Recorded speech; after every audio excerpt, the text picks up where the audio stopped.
Hello, MGB back again with part 3 of the NAM tutorial series.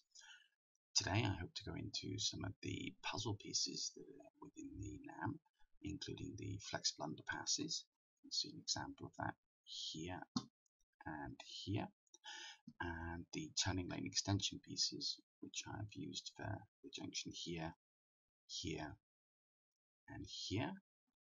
In addition to which, this is one of the turbo roundabouts. Here is an Avenue Roundabout. We'll cover those as well. So without further ado, let's get on with that.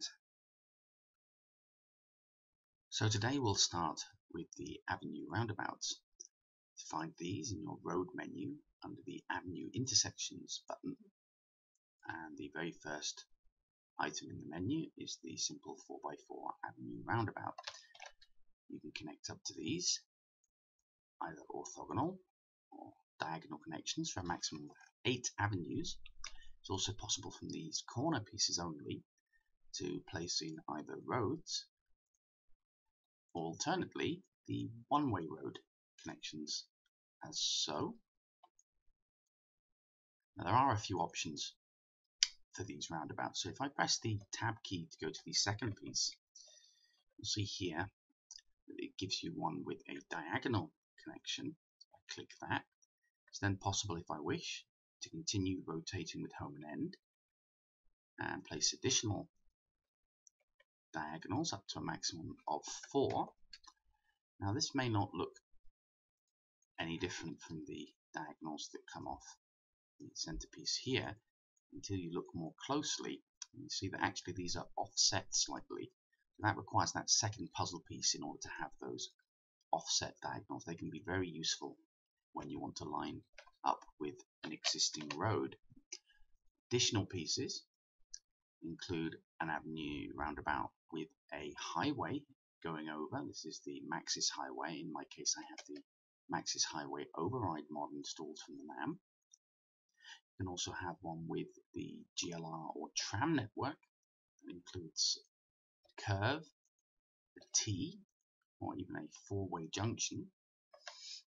It's even possible to have a hybrid of that with GLR and the Maxis Highway. There's also an Avenue Y-stack. This is for connecting 3 avenues together with a neat little interchange. And once we go past that, we will find what is called a turbo roundabout. Now it's important before placing one of the turbo roundabouts, it's slightly different to the regular ones. We'll just have a road and an avenue. So this is how you would normally intersect those networks. But when we take the turbo roundabout piece, that's this one here, see we can't put that directly over the top of the road and avenue. So what we must do here is delete the 2 pieces in the center of the intersection, and then go back, select our turbo roundabout piece once more. See here that now will place. Click to do so. Now the avenues line up just fine, but you'll note that the roads here don't look quite right. That's because in order to interface with this roundabout, it doesn't really make a lot of sense to have one if you're only going to have 2 lanes on the road. So here we take a network widening mod starter piece. Now I will go into these in a bit more detail in the next part of this tutorial series, but for now I still just put them in place just so I can complete this correctly. But essentially they just give you a very simple 3-tile road, and I've deleted the starter piece there. Whoops. Let's put that back. And the point here is that I can just drag a road from the next tile and it will give me an automatic transition. It's nice and tidy to go back to road. Now you can see that the 3rd lane just interfaces to allow the roundabout to have a sensible lane geometry.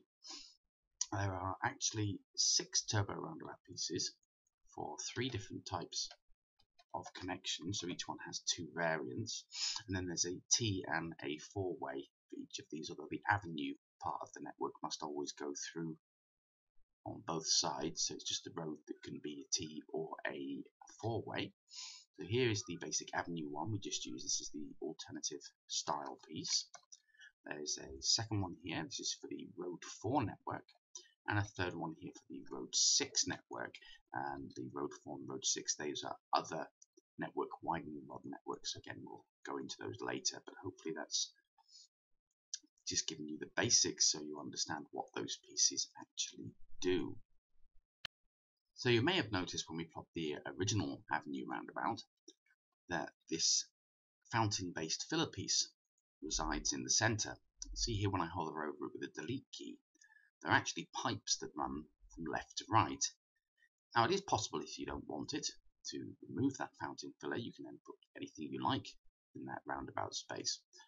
However, I'm going to just put that back in, but this time I'm going to make sure the pipes run from top to bottom. So you see here, you can actually switch between the available configurations. Let's go top to bottom like so.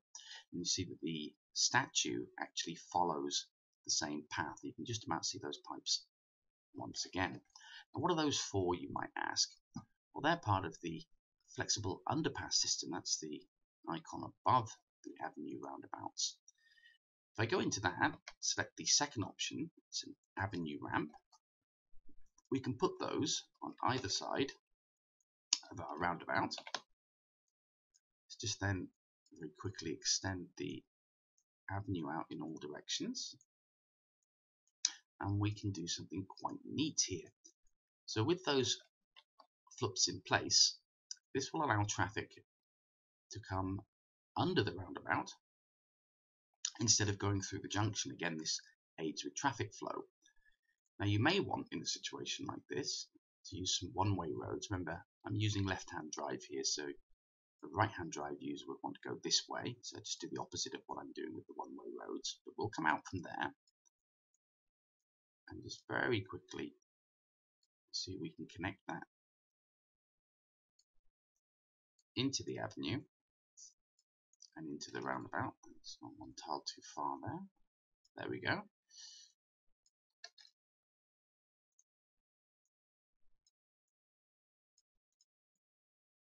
And what you now have is the option for traffic to either bypass the roundabout altogether, or for those cars that need to make a turn left or a turn right, they can come onto the roundabout.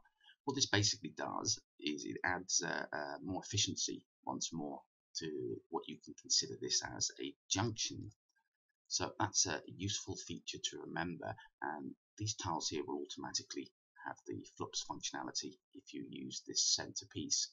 As I say, if we deleted the center piece, no worry, if we want to put it back, all we have to do is just plop the second roundabout over the first one. No need to change anything, and once more our FLUPs are restored. So what else can we do with those FLUPs ramps, you might ask?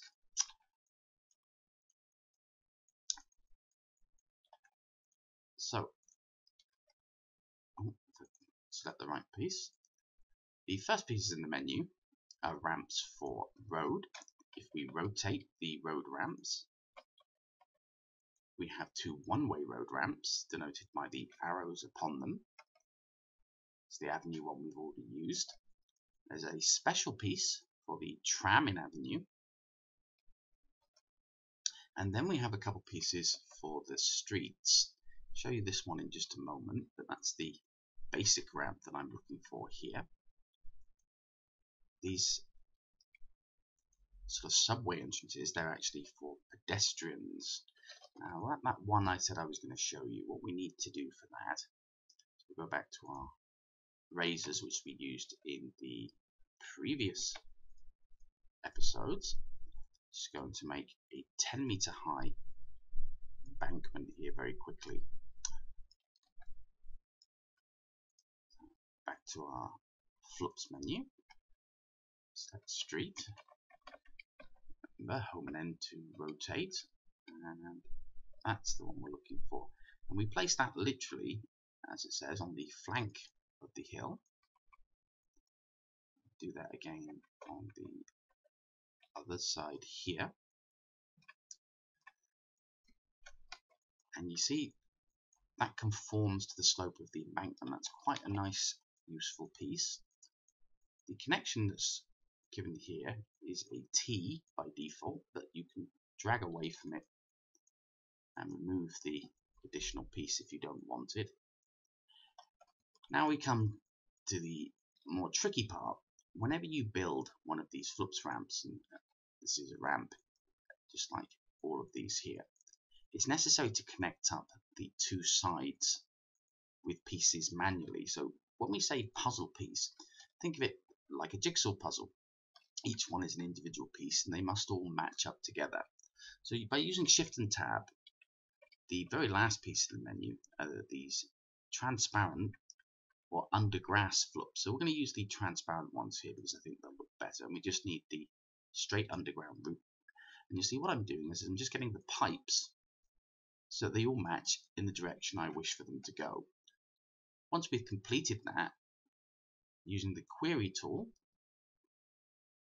we can just hover over them and we can verify that the paths between the ramps are indeed correct and complete. And that's very important. That will make sure that traffic can actually pass through this underpass as we would intend.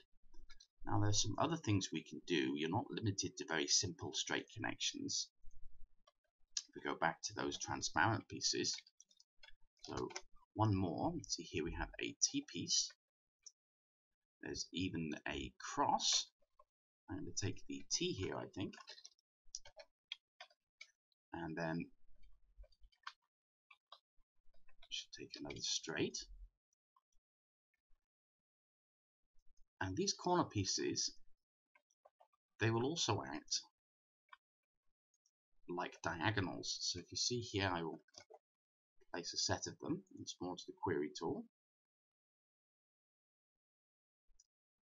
And as long as there's a ramp and a complete connection between them, these will always work and provide a connection. So let's say, for example, here we have a railway line and a street network which we wish to go under. Another road ramp. Let's put that here just for some variety.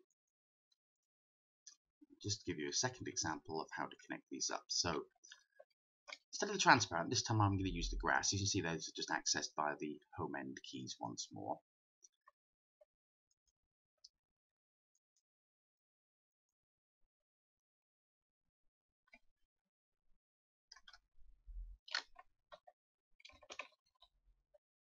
And that's all those in place.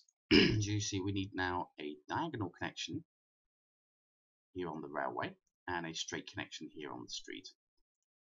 So if we go past the ramps, in between that and the transparent and grass pieces, we have a number of pieces for going underneath the road, street. Well, that's one of the ones we needed. Again, you can rotate it so the option is there to go diagonally underneath the street. Click to place. There's additional pieces for one-way road, one for avenue. We'll go under the highway network. You can see again with the Maxis Highway override installed on my piece, and this is the one we were looking for under straight rail. So it might be a little bit difficult to see, I'm afraid, with the pipes here, but we connect one like this, and on the next tile one like this, so that gives us a diagonal. And once more, just use the route query tool very quickly, and you see we can verify that our ramps do indeed connect up correctly. So that's the basic principle of how the flexible underpasses work. There are various configurations that you may be able to utilize within the game, but a couple things that you may need to be aware of. If we take one of the Maxis, let's just take a school here. You see, I can't put a school or any other building or any zoning over these FLUPs pieces directly. Wherever these pieces lie, they take up that tile of space. So unlike the regular Maxis tunnels, there is a limitation in the sense that these can only go under land and transport networks, and you can't build directly on top of them. This is something that you may wish to bear in mind when you're creating underpasses. So it appears that inadvertently I have managed to make this one of the longer videos yet. Given that I had some complaints before about the length of them, I think what I'm going to do is split this into two parts. So in part 3B, as I'm now calling it, I will cover the turning lane extension pieces. So that's all for now, and I hope you will join me for the next episode.